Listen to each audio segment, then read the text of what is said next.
Welcome back to Polkadot Decoded. Next up, we have our community talks. So I wanted to give a little bit of background on the kinds of talks that you're going to hear and how these talks made it to the main stage. So for those of you who are involved, we opened up the agenda this year to projects in the community and allowed their communities to vote on and select the projects that they wanted to hear from at the Decoded stage in the spirit of the decentralized network that we're building.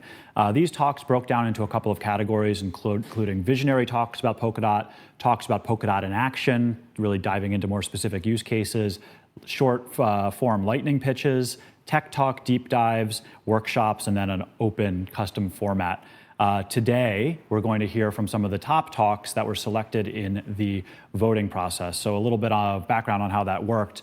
After teams submitted their talks to be considered for inclusion in the agenda, the community was able to vote on which ones they thought were most interesting to basically create a short list of talks for the final Polkadot Decoded agenda.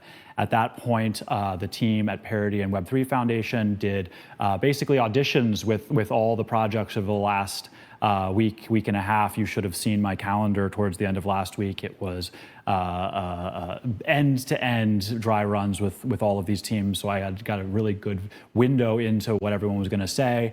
And the talks that you see on the main stage today were those that really shone through both in presentation quality and also, in our opinion, displayed a good range of both topics, communities, geographies. So first up, today, I'm really excited to hear from Bette from Acala.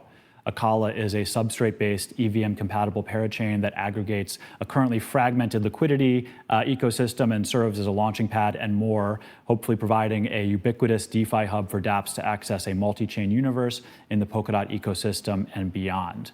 In this talk, Bette will demonstrate what's possible, so the things that we know about based on DeFi to date, and then sort of the categorically different and new and interesting unknowns that we are hoping to experience in the sort of exciting future that Polkadot is bringing into the fore with the launch of parachains. I would also say pay attention for a surprise guest. So Bette, take it away.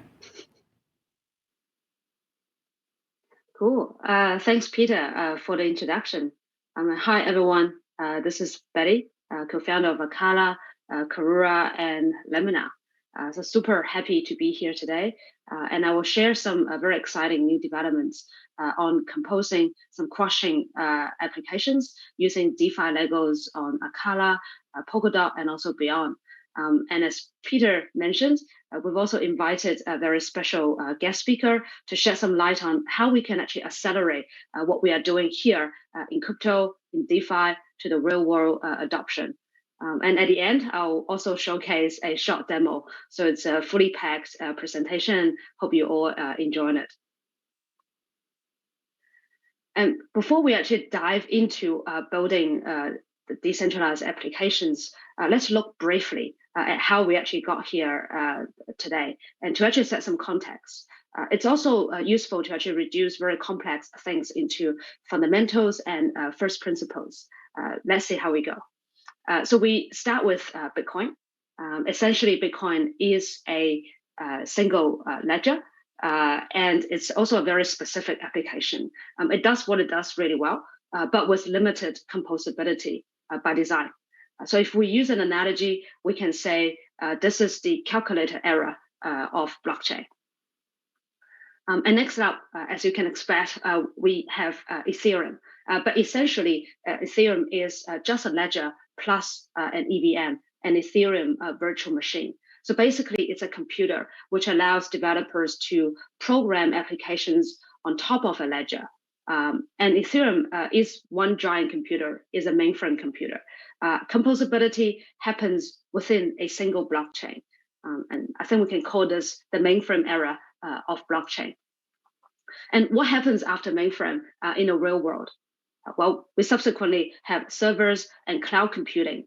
And after the cloud era, there's an explosive development of Web 2 applications like Google, Uber, Facebook that we're all very familiar with today. So I think blockchain is entering into the cloud era now. And Polkadot is that internet protocol for blockchains. It is the TCP/IP of the decentralized web. And each connected blockchains like Acala offers differentiated services that can be composed together to deliver the end user experience. So for example, it is possible by one click of a button on a familiar Web2 app, you can turn your Bitcoin to generate dot staking yield without actually selling your Bitcoin and potentially with privacy preserved. As a user, that experience can be very seamless. Behind the scene, though, that could have crossed 3 to 4 different blockchains, from Bitcoin to Polkadot to Acala, then to a privacy chain and back. And that could also have consumed multiple services like asset bridges, stablecoin lending, liquid staking, and dark pool and privacy services. And that future is actually happening now. I think many of the folks speaking at this conference are at the forefront, building and helping to construct the infrastructure to make this possible. And we also believe the future will be multi-chain. And we also believe specialization will trump generalization. So this is where specialized blockchains will serve a particular domain really well. It is where the real UX innovation would come from. And I will use Acala later as an example to explain what I mean by that. And also, these specialized blockchains will be composable at all levels. So next up, let's look at what it looks like under the hood. So at a very fundamental level, Polkadot provides the ledger and trust as a service. Well, in other words, Polkadot provides consensus as a service. It also provides cross-chain communication as a service. And on a layer up, on top of that, as a parachain, Acala provides decentralized finance as a service. Let me elaborate. So on launch, Acala will be an all-in-one DeFi blockchain network, offering a suite of cross-chain financial applications that lets users to trade, issue service loans, lend and borrow, become liquidity providers, access staking derivatives, and also earn various yields on their digital assets. And Acala's network is also optimized for DeFi. So for example, fees are payable in any supported tokens. When our collaborator Ampleforce goes cross-chain and lands on Acala, Ample users can use Ample token as a first-class fee token. And Acala is also very well equipped with advanced features like automatic scheduler and Oracle gateway to serve the growing demand for various real-world applications. And above all, Acala is an open platform. So you can now build and deploy Solidity smart contracts, and also later Ink Wasm smart contracts to leverage all the DeFi Legos built on Acala, as well as the aggregated cross-chain liquidity to power more financial instruments. And all of Acala's services are composable with other blockchains networks at different levels. So we can connect to Bitcoin and Ethereum via bridges. And we are also composable with other parachains, such as privacy chains, prediction markets, identity, NFTs, and you name it. And I think that's the beauty of the Polkadot design and also its ecosystem. We are working with many parachain teams, such as Fala, Interlay, Centrifuge, Qt, Plasm, Moonbeam, Nodo, Darwinian, Snowfork, Big Country, Hydrodex, and many, many more, and too many to name them all. So I really would like to take the opportunity to appreciate all of these builders are very actively working together with us to make this a reality. And there you have it. That's Acala as the decentralized bank serving many users. But I think more importantly, Acala going forward will serve as the backbone financial infrastructure to power more open finance markets. Now, those are the knowns. We already know that we've been building on it for 2 years now, but I think the future is made up of many unknowns, and that's where the excitement is, and that's also where the innovation, the creativity, and collaboration come into play. And that's where ultimately what I hope, without the need to explain to my parents what I actually do for a living, they can enjoy the fruits of our innovation here that will actually benefit their daily life. And there I would like to introduce you this concept of hi-fi, a hybrid of DeFi and CeFi. We believe the hi-fi infrastructure will accelerate this movement for real-world adoption. And with that, I'm very excited and Current, a leading US fintech company serving millions of people who are working to create a better future for themselves. And this partnership, also the first of its kind, will establish a new category of hybrid finance, hi-fi, that combines both traditional and decentralized finance applications for real-world adoption. So that's the special guest today that would like to hand over to Trevor Marshall, the CTO of Current, to share a few words. Started Current because we saw the way that money was being re-networked through new technologies. We built our own core banking platform to enable compatibility with different financial backends, bridging together both traditional fiat and distributed ledger rails.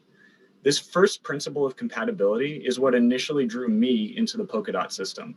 And when I was introduced to Bette and the Acala team, I knew we found the right partners to start building this hi-fi bridge from consumers to value. By establishing the first layer of decentralized infrastructure for Current in partnership with the Acala team, we are creating a path for seamless consumer experiences that deliver the value without the heavy burden of understanding the technology of decentralized technology, or as Bette said, describing it to our parents. So how does this translate into what we're announcing today? First, Current has deployed validators to the Polkadot network that are now in the active set and will deploy Acala collators later this year for the Acala parachain launch on mainnet. Second, we are co-developing a yield engine with Acala that will live on Acala. And third, we're establishing the on and off ramps to that engine to connect with Current Core, our core banking platform. These three infrastructural components will power experiences for our members that we'll be announcing later this year. For more of what that looks like in action, I'll hand it back to Bette. Thank you again for having me, and she'll go into some more details and show a demo as well. Thanks, Trevor. So here you're looking at Acala's DeFi infrastructure, and this will actually power a variety of value creation instruments and also yield opportunities. And the integration is actually with Current's built into Current's core banking platform that is designed to bridge closed-loop fiat systems to open platforms like Acala. The U-Factory instruments can leverage a variety of yield opportunities via Acala's core services, such as staking, lend and borrow, as well as incentivized liquidity provisioning.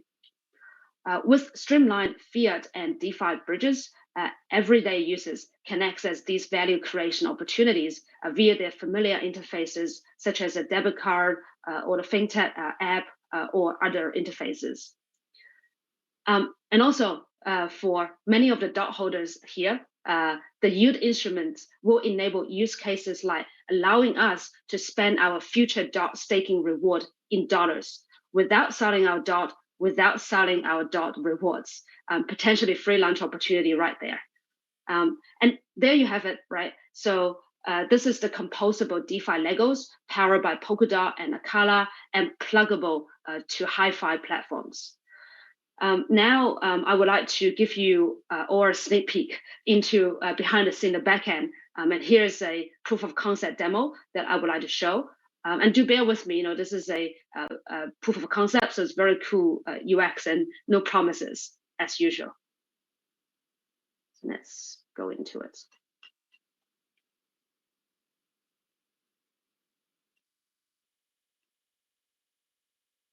Right. Right, so here is an asset manager with two different yield products and vaults. And one is, and one is for a dollar-denominated yield, and then the other one is for DOT to USD vault. The dollar-denominated yield basically deposits and returns in dollars, so very friendly to everyday user. So let's go in and have a look. So what we're seeing here is the test account here has $112,000 in the vault, currently making $11,000 in profit with real-time yield of 15%. And now we're just adding in 10K more into the vault. It has some indicative compounding rate on the right-hand side. It's all built on Solidity smart contracts and deployed on Acala EVM. So basically, that was you approving the transaction and sending it on chain. And looking inside the strategy, which is more interesting, you can see the vault splits the deposit into L dot, liquid dot, a tokenized stake dot, which is yield bearing. And then the rest of them, 80% is actually in the liquidity pool of Acala stacks in the L dot and USD pair. So probably a higher earning pair because L dot bears staking yield while earning DEX fees and of course liquidity mining rewards at the same time. And now this is what happens on chain. You can see there's EVM transactions being executed, EVM logging, and also, this is the highlight, the auto scheduler being dispatched, which automatically rebalances our portfolio and also maximizes our return on chain. On Ethereum and other EVM platforms, this can only be done by a centralized third-party off-chain. So, with the tech stack here, we can do it on-chain, cheaper, and also it's more efficient, safer, and more secure this way. Right.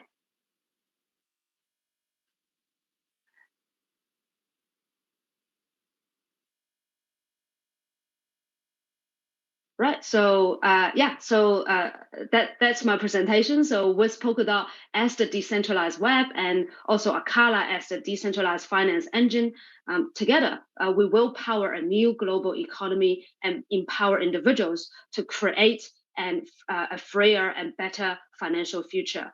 And our collaboration with partners like Current is the beginning of a hi-fi future to make this a reality for everyone on the planet.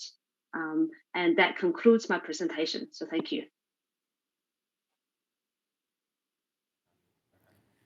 Thank you very much, Bette. Trevor, welcome back. We have a couple questions here from the audience.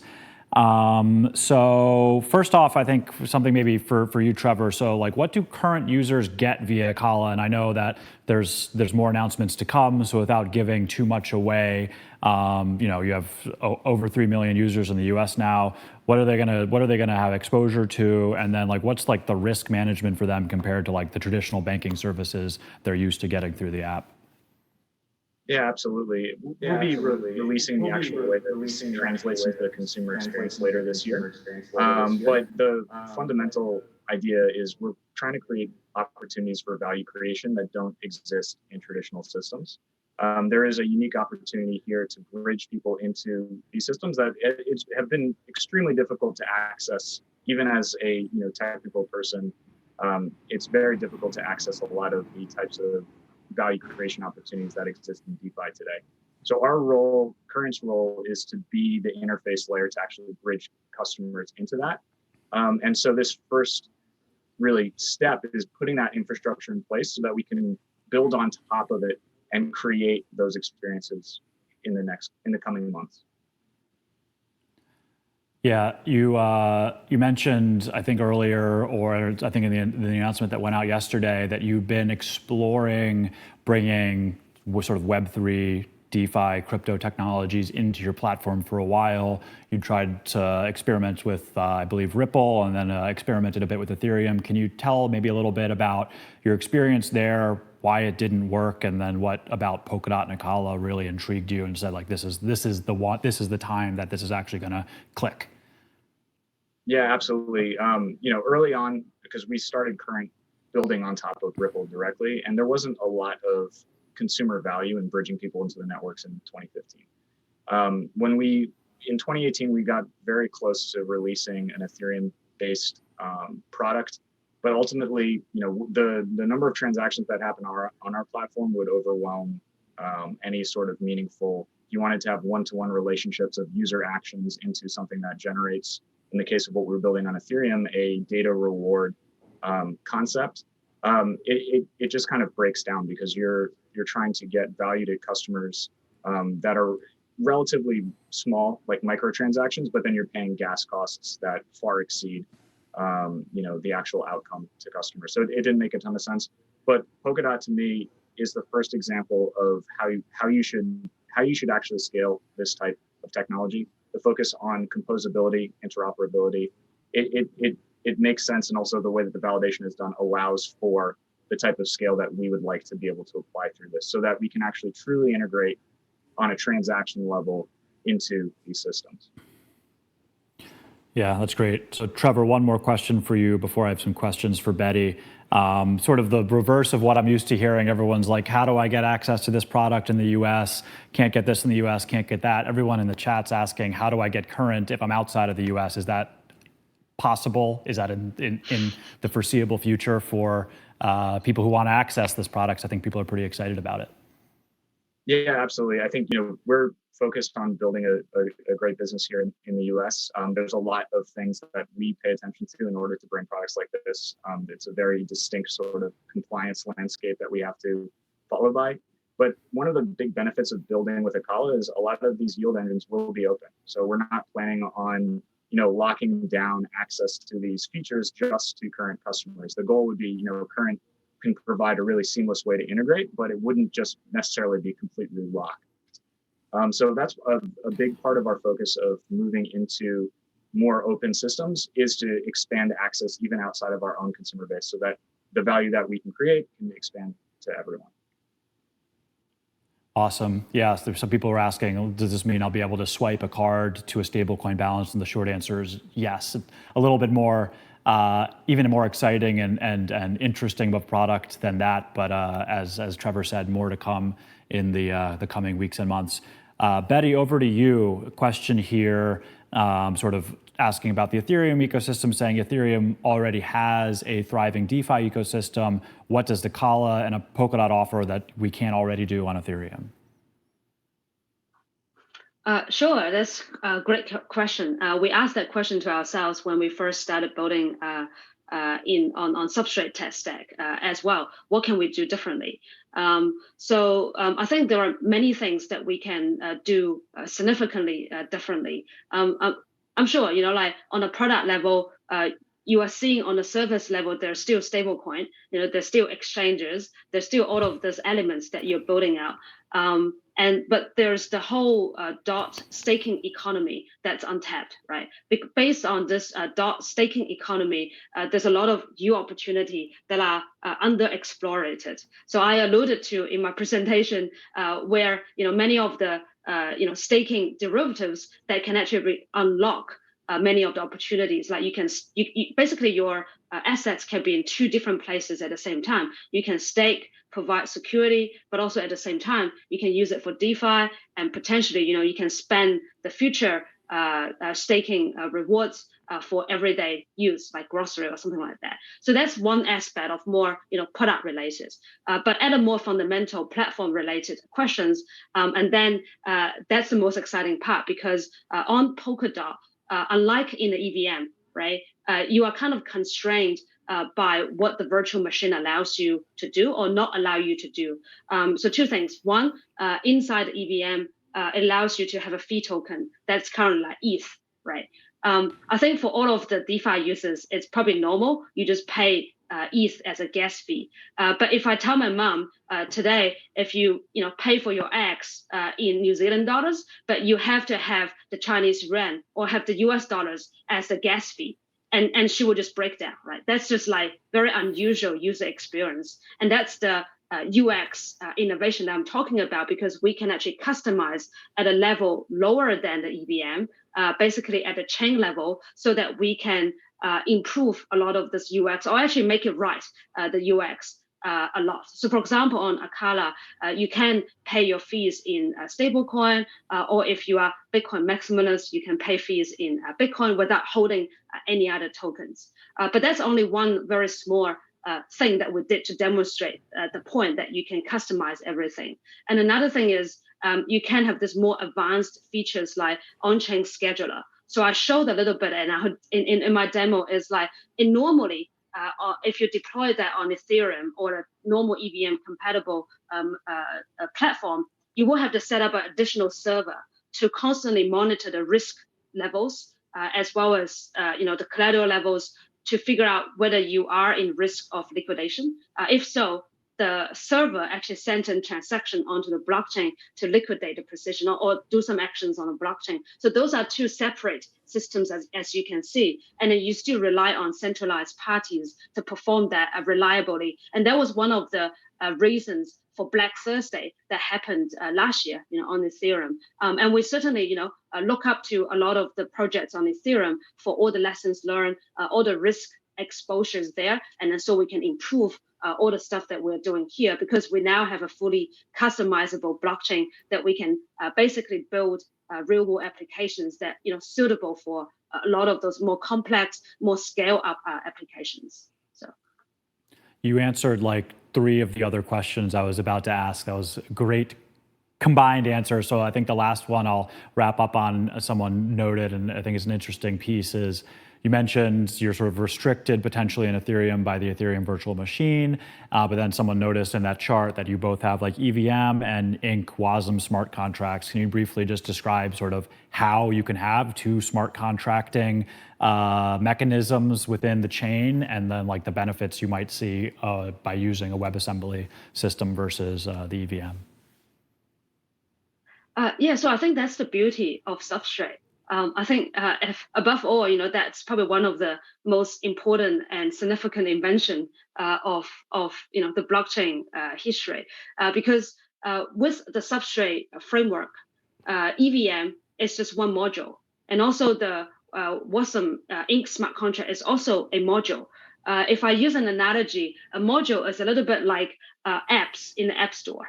And then the Substrate framework is a bit like your iPhone. And then you can basically download the EVM with one click of a button, and then now you are EVM compatible. That's how cool Substrate is. And that also means once we get to a certain point, we're very close to that, you will see innovation happen extremely fast on all the Substrate-based chains.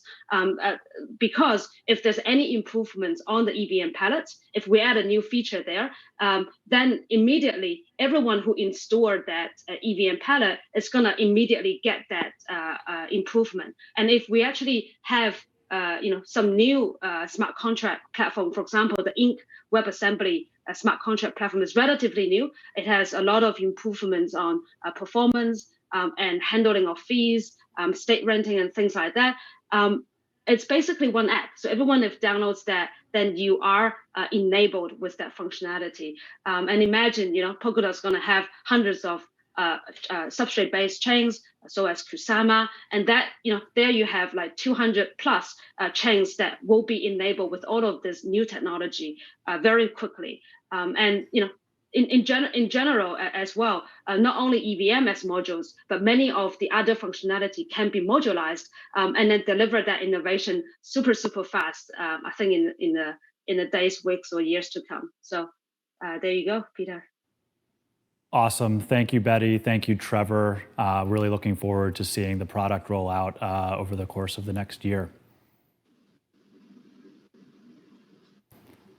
Thank you. Thank you for having us.